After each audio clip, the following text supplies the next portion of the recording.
Di Bir Ali kita berniat, habis salat sunat ihram, sengaja aku salat sunat ihram 2 rakaat di Masjid Bir Ali. Maka habis salat sunat ihram tu kita berniat. Coba sama-sama, nawaitul umrah wa ahramtu biha. Atau dalam yang lain, labbaika umrah. Itu pun sudah cukup ya. Ada labbaika umrah. Okey, sebentar. Lepas tu kalau niat bahasa Indonesia, sengaja aku umrah. Okey, sengaja aku umrah dan aku berihram dengannya. Boleh kalau ditambahkan lillahi ta'ala boleh ya. Ya, kalau tidak dibaca itu sudah cukup niatnya. Ya, diucapkan atau dalam hati juga boleh. Silakan, yang penting habis salat sunat ihram dia berniat. Sengaja aku umrah dan berpakaian ihram untuk melaksanakan umrah ya. Okey, niat bersyarat. Nanti setelah Ustaz sampaikan niat ni nanti kamu tanya. Niat bersyarat bagi wanita. Kayaknya ke Makkah ini hari ini kayaknya hari waktu dia datang ya. Maka tapi belum datang lagi haidnya. Maka dia niat bersyarat ya. Ya, bahasa Indonesia saja. Sengaja aku umrah. Ya, coba. Dan berihram dengannya. Seandainya aku terhalang. Bapak-bapak terhalang juga ya?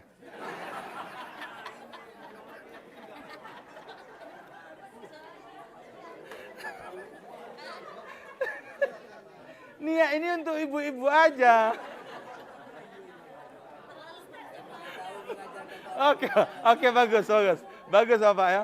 Siapa tahu nanti kalau istrinya enggak datang, enggak hafal, dia menghafalkan. Oke, sengaja aku umrah. Dan berihram dengannya. Seandainya aku terhalang, maka halallah aku. Maksudnya apa? Kalau dia terhalang dan datang haidnya, dia enggak kena dam. Ya, dia enggak kena dam. Ya, kalau dia sebab niatnya bersyarat. Makanya kalau seandainya datang haid itu maka aku halal, aku enggak kena dam ya. Halal itu enggak kena dam dia. Okey. Kemudian niat bagi orang yang haid. Dia haid berangkat di Bir Ali. Bagi orang yang haid mandi, kemudian rapikannya maksudnya rapikan yang dengan alatnya, rapikan supaya jangan menetes, pokoknya rapikan. Kemudian enggak dalam fikih okey ya, dalam fikih okey. Kemudian langsung enggak usah turun, enggak usah salat. Ya, enggak usah turun di bis aja.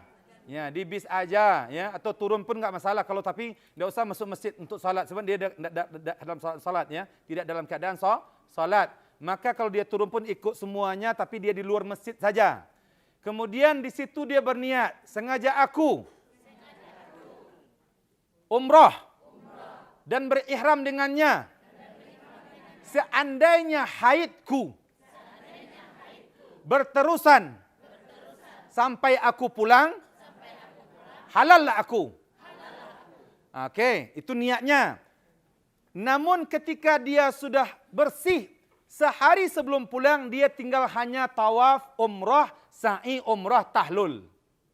Ya, ketika dia sudah bersih, dia mandi, langsung saja sebab dia sudah berniat. Jadi dia langsung saja tawaf, sengaja aku tawaf umrah, kemudian 7 putaran dan sa'i, kemudian bertahlul.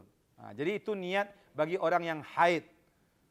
Ada juga pertanyaan, Ustaz, kalau haid sampai pulang gimana Ustaz? Sedangkan mau ke sini susah lagi. Ya kan? Ada sebahagian tapi pendapat ini tidak begitu kuat ya. Ini tidak begitu kuat. Sebahagian mengatakan dia boleh dibadalkan oleh suaminya. Tapi pendapat ini tidak kuat. Nantinya ada pendapat yang baru saja ya. Sebab apa sekarang ini susah lagi mau balik susah. Ya, ada yang sebagian seperti itu. Enggak umroh dia sudah datang. Ya, maka ada sebagian mengatakan bahwa ketika itu dia boleh dilaksanakan untuk tawafnya saja. Tawafnya saja. Sa'i boleh. Orang haid boleh sa'i. Sa'i tidak ada syaratnya untuk suci. Yang syarat suci itu tawaf saja. Ya, tawaf itu makanya kata Pak Edi, kalau tawaf kentut kasih tahu, atau maksudnya minta kasih tahu teman yang menemaninya, saya kentut, ayo keluar dulu, keluar. Ya, keluar kan ambil wudhu. Air wudhu tuh ndak usah yang banyak-banyak. Kalau seandainya ada air zam-zam atau ada ibu siapkan spray ya, spray. Yang sudah ada air mutlak itu, spray saja wajahnya kemudian ratakan. Spray tangannya dikeluarkan sedikit atau dimasukkan juga boleh. Yang penting dia meratakan air. Sekali saja cukup. Yang penting rata semuanya kena dengan air itu. Kemudian kalau yang mazhab Syafi'i di 3 helai rambut pun, yang rambut depan pun udah boleh. Kemudian telinganya, kemudian spray kakinya ratakan saja sampai ke celah-celah kaki. Ya, ratakan juga. Kemudian kalau dia berhenti tawafnya atau dia batal tawafnya itu, dia putaran ketiga tapi belum habis, maka dia ulang kembali di putaran ketiga. Kalau dia sudah melewati Hajarul Aswad putaran ketiga itu makna dia sudah masuk ke putaran yang keempatnya. Kalau dia kelewat sedikit, 2-3 langkah, batal. Maka nanti dia ulang hanya ke putaran keempat. Tapi kalau dia batal sebelum sampai di Hajarul Aswad, maka putaran ketiga diulang kembali. Jangan diulang dengan 0, ya. Diulang dengan 0 nanti kayak SPBU pula ya. Pom bensin 0 ya, 0 gitu ya. Kalau diulang 0 lagi nanti kentut lagi, ya. Lepas itu, wah itu nggak habis-habis tawafnya. Oke. Terus sudah kita berniat. Ada pertanyaan masalah niat? Saya ulang kembali. Kalau niat bersyarat, sengaja aku umrah dan berihram dengannya. Seandainya aku terhalang, halal lah aku. Itu bagi yang belum haid. Ya. Itu bagi yang belum haid. Yang sudah haid, sengaja aku umrah dan berihram dengannya. Seandainya haidku berterusan sampai aku pulang, halal lah aku. Ya. Nanti makanya kalau dia sudah bersih 2 hari sebelum pulang, dia langsung bisa tawaf umrah, sa'i umrah, dia langsung bisa laksanakan. Tapi seperti saya sampaikan, kalau tidak bersih juga, maka dia dibadalkan oleh suaminya tawaf saja, maka sa'i dia bisa, ya. Sa'i dia bisa melaksanakan sendiri. Oke.